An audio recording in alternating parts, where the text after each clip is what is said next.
All right, guys. So first of all, I would recommend not duplicating these. And well, it's because these are bugging out right here whenever you duplicate them.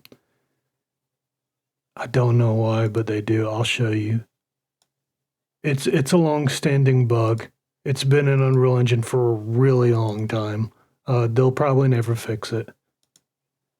You'll see there's no skeletal mesh assigned here.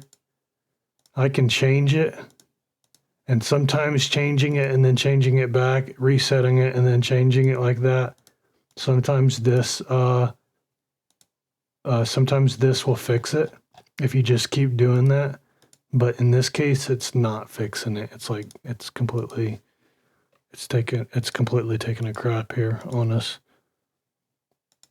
So I definitely don't recommend just duplicating those, because as you've seen, it was corrupt. After duplicating it, it was corrupt. So we'll just go to the guns folder, and you'll see that we have this SK one. SK stands for skeletal mesh.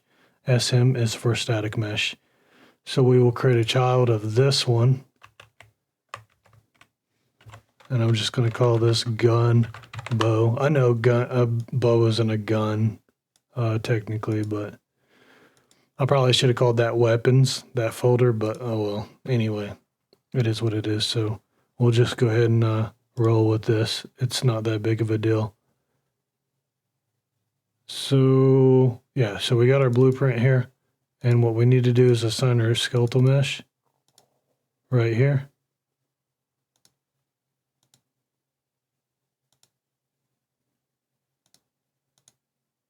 And so I'm going to show you and introduce you to some stuff here. Go to the very base. You'll see that we have this category here. It's called override this from child in big, bold letters. That's because you're supposed to override it. If you don't, it'll print this message telling you you have not set up your item chart data chooser. Why do we need to do that? Well, I'll show you. We can actually copy this one over to the bow folder, and we can repurpose this one. It may be safe to do this. I'm not going to promise you it won't be corrupted like the other one was, but it's less likely to be corrupt. So if we go and we open up this, we'll have to replace those, by the way. We'll have to create our own for the bow, but that'll be later in the video series. I just want to show you how this data asset for the items work. So for the M4A1, you'll see that it does require freehand. You'll see that right here, requires freehand. And if you move your hand over, your cursor over these, you should get tooltips that kind of give you a little bit of information on them. That's stuff that I've left behind. You may not always get those, but if ever in doubt, move your cursor over. There may be a tooltip, as you can see here on the linked item sets. I don't know if that's actually showing up in the video. I know my cursor doesn't, but I'm hoping the tooltips do. But anyway, so we have the montages. So these montages are going to be anything related to handling the weapon. They need to be under here. So the actions, the montage actions, they need to be under here. And actually, I think I did have a cursor thing that I had downloaded. Yeah. This may help. I thought I had a better one than this, actually. Okay, well, anyway, hopefully at least you'll be able to see this one, I'm hoping.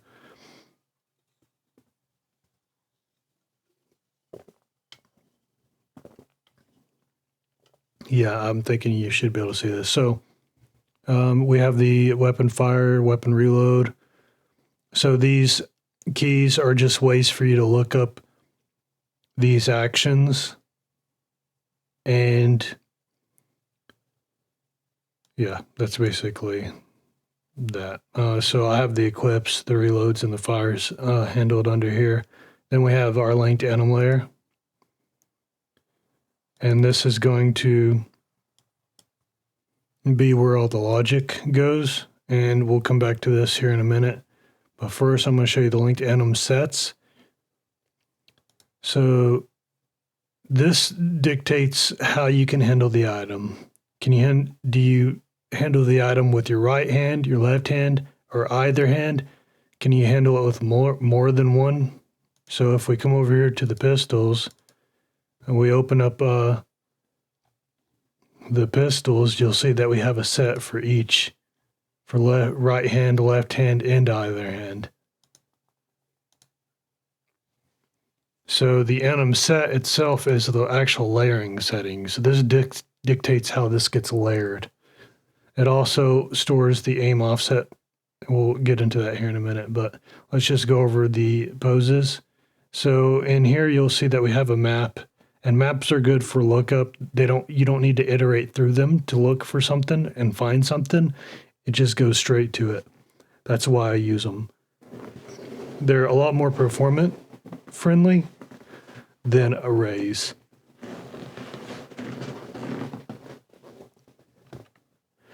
Yeah, so if you ever need something to store data and you need it to be to store a lot of things, potentially a lot of things, then you should probably try to use a map if you can get away with it.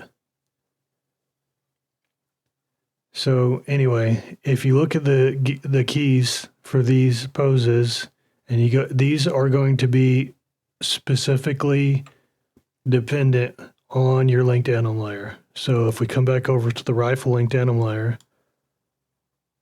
let me just so if I go into this state machine here and I go into the ready state, you'll see whenever it selects this pose in the ready state on become relevant, it's going to look up that pose with this gameplay tag, pose idle ready, which is this one right here. So that's how that works. That's why I was saying that they're dependent on your linked anim layer and how you have your states hooked up and set up on them. So I've included a few in here that you may end up using during different circumstances, but you can create your own if you need. Now the aim offset, I'll just go ahead and go over this. This is the rifle aiming up, down, and center. So a lot of people, when they think of aim offsets, they think that they need to come over here and create an actual physical asset, like an aim offset or a blend space, or under the legacy, the 1D or 1D blend space or aim offset. It's not actually necessary. By the way, the aim offset, it basically just takes in a base and it applies the animation additively for you in mesh space. That's basically the only difference between an aim offset. That's the only major difference between an aim offset and a blend space, is that I guess it applies it additively for you. So I've actually experimented between them, and I actually prefer to set them up with blend spaces.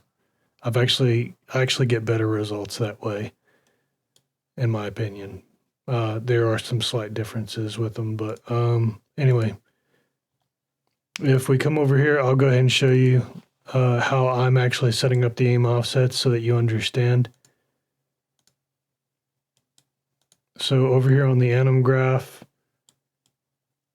let's see, yeah, I have the custom aim offset here. And in here, you'll see I have this AO pitch. This is an in-graph blend space. So this is kind of like a state machine. It's like it acts like a state machine. It's like a combination of a state machine and a blend space.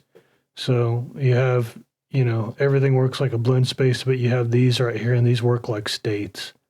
So if you go to edit graph, you'll see it looks and acts just like a state. And so that's how I'm loading my poses here.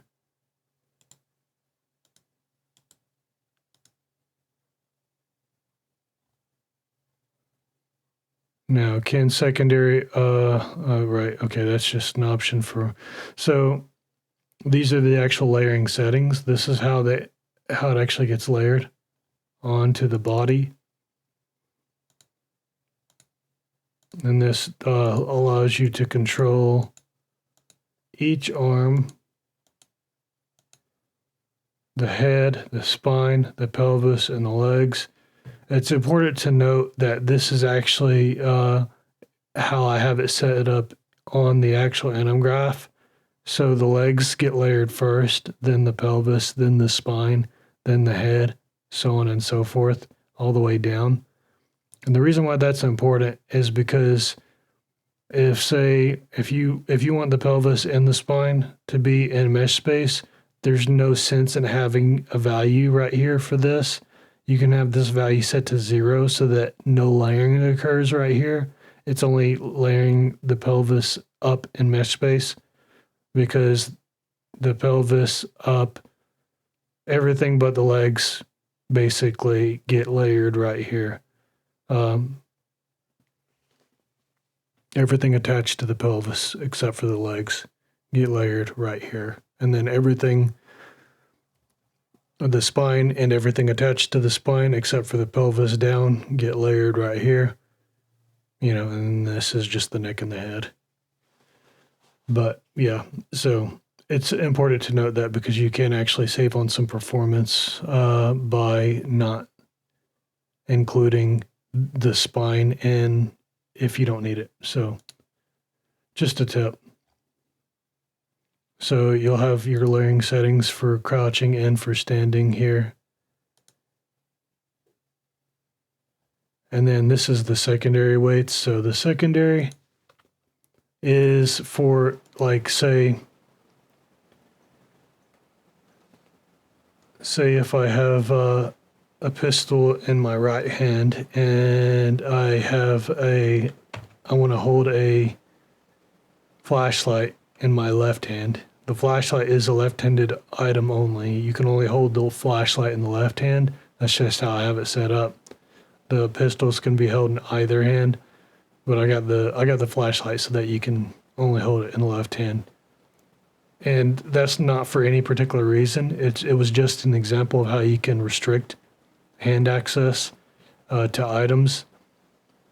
But the thing is I have it set up so that the layering settings for the left arm get pulled from the flashlight data asset, and they get applied to the left arm, and then it blends 50-50. Well, it blends the spine and the arm based off of these data asset settings. So by default, it's going to blend the arm 100% and the body 50% between the two poses, between the flashlight pose and the pistol pose.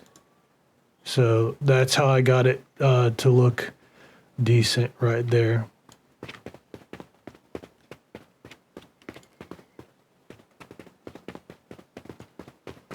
So yeah, it works pretty good. It's just a little trick so that you can kind of combine different poses without having to make unique poses for each one. So that's what that's about. I wanted to break all that stuff down for you. So yeah, so it's important to note that over here on our bow, what we need to do is we need to go over here to this override, and we need to override this char data chooser. And we're just going to disconnect to that. And you could just hook up a specific one right here, but more than likely, I would really suggest doing it like I've been doing it, because there's going to be situations where you may want different, montages, for different characters, or you might want one specific character to have, you know, like special montages for that weapon. And then also, you know, you may need custom poses for those characters if their anatomies differ greatly enough that you need custom poses in order to, you know, keep their hands on it properly. So that's important. So we're going to create an evaluate chooser, and we're going to assign it this one right here. Now right here, right now, these actually have the choosers. These actually have the data assets assigned for the M4A1, but we'll make custom ones. I'll show you how to do that in the next video. And I will see you in the next video.